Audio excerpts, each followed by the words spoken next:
আরে রিমন, কি হয়েছে ভাই? এতক্ষণ ধরে অ্যাড দিচ্ছিলা কেন? কি কিছু বলবা?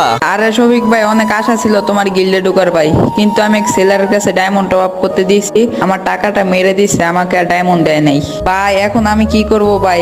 আমার কাছে তো ডায়মন্ডও নাই আর নাম চেঞ্জেরও কার্ড নাই ভাই। এখন কিভাবে তোমার গিল্ডে আসবো?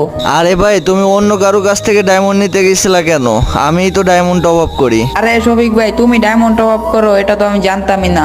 আরে ভাই, আমি অনেক আগে থেকেই ডায়মন্ড টপ আপ করতাম, কিন্তু মাঝখানে কিছু সমস্যার কারণে ডায়মন্ড টপ আপ করা অফ করে দিছিলাম। এখন থেকে আবার শুরু করব। আরে শফিক ভাই, তুমি আবার টপ আপ শুরু করো, আমরা যারা তোমার সাবস্ক্রাইবার আছি আমরা তোমার কাছ থেকে ডায়মন্ড নেব। হ্যাঁ ভাইয়া, ঠিক আছে, আমি এখন থেকে আবার ডায়মন্ড টপ আপ শুরু করে দিব। আর ইনশাল্লাহ কোনোদিন আমার থেকে তোমরা কেউ প্রতারিত হবে না। আর গাইস, তোমরা যারা আমার থেকে ডায়মন্ড টপ আপ করতে চাইতেছো, তোমরা ডাইরেক্ট চলে যাবে ফেসবুকে গিয়ে সার্চ দিবা হেই শফিক ওয়াইটি। এটা দিয়ে সার্চ দিলে আমার ফেসবুক পেজটা পেয়ে যাবা। এখানে একটা ফলো দিয়ে আমাকে মেসেজ দিতে পারো। এইখানে মেসেজ দিয়ে কিন্তু আমার